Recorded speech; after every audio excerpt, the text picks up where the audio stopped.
শিক্ষার্থীবৃন্দ, কেমন আছো তোমরা? নিশ্চয়ই ভালো আছো। আমরা আজকে কি পড়বো? বাংলা পড়বো। আমাকে দেখেই তো বুঝতে পারছো আমি বাংলা ম্যাডাম, বাংলা পড়াবো।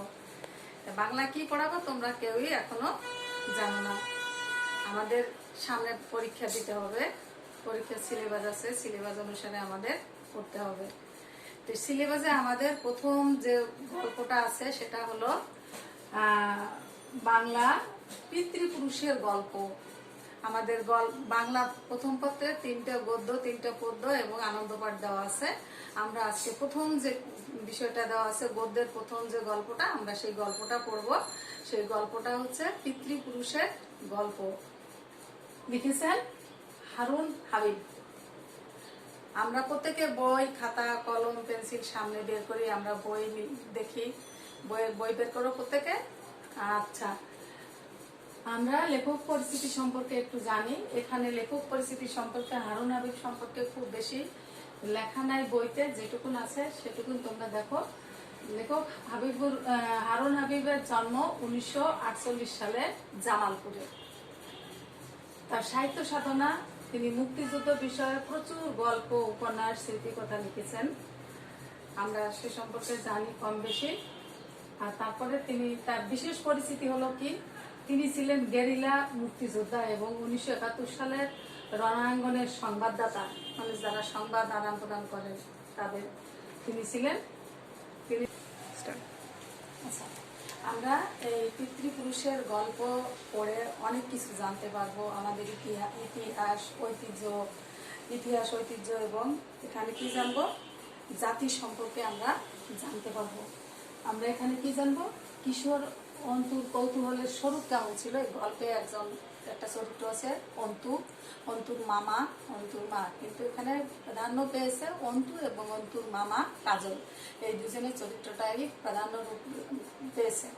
আমরা এখানে অন্তুর মনে যে কৌতূহল ছিল, কিসের কৌতূহল ছিল, তার স্বরূপ সম্পর্কে আমরা জানতে পারবো।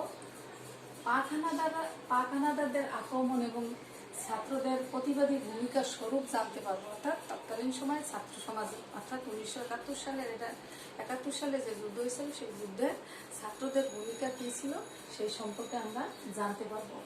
আর কি জানতে পারবো, জাতির ইতিহাস, অতীত ইতিহাস ও ঐতিহ্য সম্পর্কে গুরুত্বপূর্ণ কিছু তথ্য আমরা জানবো। এই বিষয়গুলো আমরা এই পিতৃপুরুষের গল্প সম্পর্কে পড়লে পরে এই সম্পর্কে আমরা জানতে পারবো। হ্যাঁ, পিতৃপুরুষের গল্পটি কিশোর অন্তু কোথায় বাস করে? ঢাকায় বাস করে। ঢাকায় বাস করে সে মায়ের কাছে সে মুক্তিযুদ্ধের গল্প শুনেছে এবং সে কাজল মামার একটা সাহসী ভূমিকা ছিল এই মুক্তিযুদ্ধের, সেই সম্পর্কে অন্তু তার মার কাছ থেকে জানতে পেরেছে। সে মামার জন্য অধীর আগ্রহে, যে কখন মামা আসবে, মামার কাছ থেকে সে তার গল্প শুনবে। 1971 সালের যুদ্ধের সম্পর্কে তার মামার কাছে থেকে সে গল্প শোনার জন্য অধীর আগ্রহে মামার অপেক্ষায় থাকে। সে মামার জন্য অধীর আগ্রহে অপেক্ষা করে।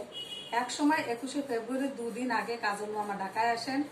মামার কাছেই শুরু হয় অন্তুর অতীত সম্পর্কে তথ্য নির্ভর ইতিহাস পাঠ। অন্তু জানতে পারে ঢাকা শহরের নামের ইতিহাস, 7 গম্বুজ, 7 মসজিদ যাত্রার ইতিহাস।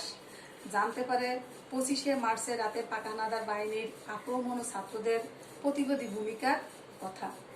ঢাকা শহরের রিকশায় ঘুরতে ঘুরতে কিশোর অন্তু স্মৃতিসৌধ, মাতৃভাষা আন্দোলন, শহীদ মিনার সহ বাঙালি জাতির পিতৃপুরুষ কারা সে সম্পর্কে ধারণা লাভ করে।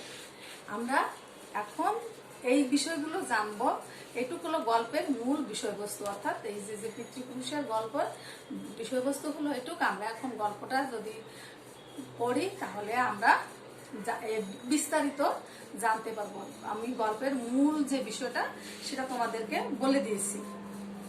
আমরা এখন গল্পের ভূমিকায় ঢুকবো, যে গল্পটা কি, অন্তুর সাথে তার মামার সম্পর্ক কি, মামা কেন ঢাকায় আসলেন, ঢাকায় এসে অন্তুর সাথে কোথায় কোথায় ঘুরলেন, কি কি দেখলেন, অন্তু কি জানতে পারলো, ইত্যাদি বিষয় সম্পর্কে আমরা জানতে পারবো। এখন তোমাদের কাছে আমি গল্পটা বলবো, আমরা সবাই একাগ্র চিত্তে গল্পটা শুনবো। গল্পটা যদি আমরা শুনি তাহলে কিন্তু পাঠটা আমাদের কাছে খুব সহজ হয়ে যাবে, গল্পটা যদি আমরা বুঝি। এবং খুব সহজ একটা গল্প, আমরা দাদা নানার কাছ থেকে বা নানির কাছ থেকে অনেক সময় গল্প শুনি, প্রায় সেরকমই একটা গল্প। ধরো তোমার দাদার কাছ থেকে বা নানির কাছ থেকে গল্পটা শুনতেছ, এটা তোমার পাঠ্য বইয়ের বিষয়। অন্তুর মামা বড় বেশি একটা ঢাকার শহরে আসে না। চিঠি লিখে কত বলেন, কাজল তুই ঢাকা চলে আয়, আমার বাসাতেই থাকবি যতদিন চাকরি না হয়। কে বলে? কাজলের দিদি, অন্তুর মা। কাজল মামা তবু ঢাকায় আসে না, গ্রাম নাকি তার খুব ভালো লাগে এবং সে গ্রামেই থাকে। 1971 সাল। কাজল মামা ঢাকা বিশ্ববিদ্যালয়ে পড়তে পড়তে বেঁধে গেল যুদ্ধ। কি যুদ্ধ? মুক্তিযুদ্ধ। সেই 1971 সালের যুদ্ধের কথা আমরা শুনেছি। তোমরা তো তখন জন্মই নেও নাই, তোমাদের মা বাবারও অনেকের তখন জন্ম হয় নাই, তোমাদের মা বাবাও অনেকে এই যুদ্ধ সম্পর্কে বলতে পারবে না, কিন্তু শুনছে যেটুক সেটুক বলতে পারবে। একদিন ঢাকা ছেড়ে হঠাৎ সে গ্রামে এসে হাজির। তারপর রাত দিন এই গ্রাম সে গ্রাম ঘুরে জোগাড় করে। কাদের জোগাড় করে? মুক্তি বাহিনীদের। এবং মিছিল মিটিং করে, রাইফেল জোগাড় করে, ট্রেনিংয়ে, আরো কত কি। অন্তুর নানা বলতেন যে তুই এইগুলো করিস না। অন্তুর নানা তাকে এই যুদ্ধ থেকে বিরত থাকার জন্য অনেকবার অনুরোধ করেছে, কিন্তু অন্তুর মামা কাজল সে থামা ব্যক্তি নয়। সে তার বাবার উত্তরে, সে বাবার কথার প্রতিবাদে বলে, বাবা বাঙালিরা এবার যুদ্ধ করবে, বাবা বাঘা বাঙালি, স্বাধীনতা এবার আসবেই, সাহস নিয়ে বলতো কাজল মামা। সেই কাজল মামার যুদ্ধের গল্প শুনবার অধীর আগ্রহে অন্তু বসে থাকে। বার্ষিক পরীক্ষার পর থেকেই মা ওকে বুদ্ধি শিখিয়ে দিয়েছে, তুই এক কাজ কর অন্তু, চিঠি লেখ মামাকে, বল এবার 21শে ফেব্রুয়ারিতে যেন অবশ্যই ঢাকায় আসেন। আরো বল তুই যুদ্ধের গল্প শোনার জন্য অধীর আগ্রহে বসে আছিস, দেখবি ঠিক আসবে। বুদ্ধিটা অন্তুর মার হলেও এমন একটা কৌশলে চিন্তা করতে সে বেশ কদিন আগেই থেকেই কাউকে না জানিয়ে অন্তু চিঠি লিখছে। সেও প্রায় 10-12 দিন হয়ে গেছে। আজ 18 তারিখ, 3 দিন বাদেই মহান 21শে ফেব্রুয়ারি। ওর মামা যেন বিশ্বাস ওর কেন যেন বিশ্বাস, কাজল মামা তার কথা শুনুক না শুনুক তার কথা রাখবেই, আসবেই সে ঢাকায়। অন্তু বরাবর রাত 9টা 9:30 ঘুমিয়ে পড়ে, কিন্তু আজ রাতে সে 10টারও পরে জেগে থাকলো।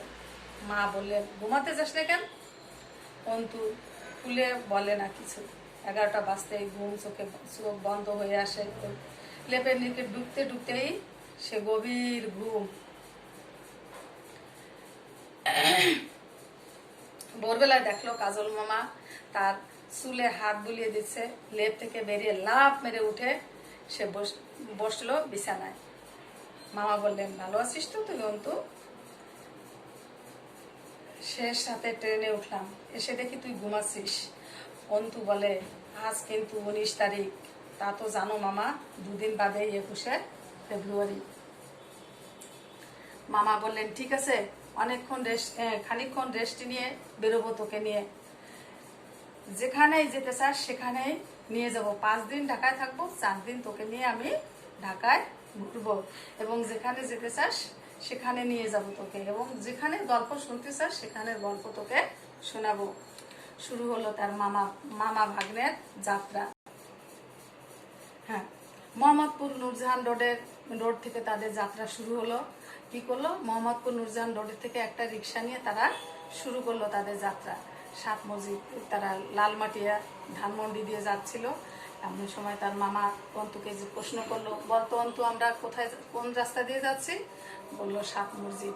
তখন তার মামা প্রশ্ন করলো, এই রাস্তাটার নাম 7 মসজিদ কেন হয়েছে তুই বলতে পারবি? তখন অন্তু বলল, কেন পারবো না? তখন সে বলল, সে জানিস সে কি করে বললো মামা?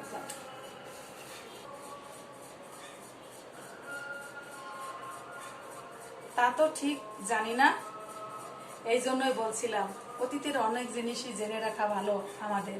অতীত মানে আমাদের আগের দিন, পুরানো দিনের উপরই তো বর্তমানের দিন রাত গড়ে ওঠে।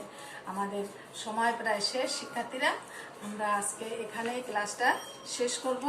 তোমরা গল্পটা বাসা থেকে রিডিং করে আসবে। আগামী যেটুক বাকি আছে আমরা আগামী ক্লাসে পরের টুক শেষ করব, এবং মজার মজার কথা আছে, আমরা পরবর্তী ক্লাসে এই গল্পটা শেষ করব। আমরা আজকে এখানেই শেষ করছি, কারণ আমাদের সময় শেষ। তোমরা সবাই ভালো থাকো, সুস্থ থাকো, এই বলে আমি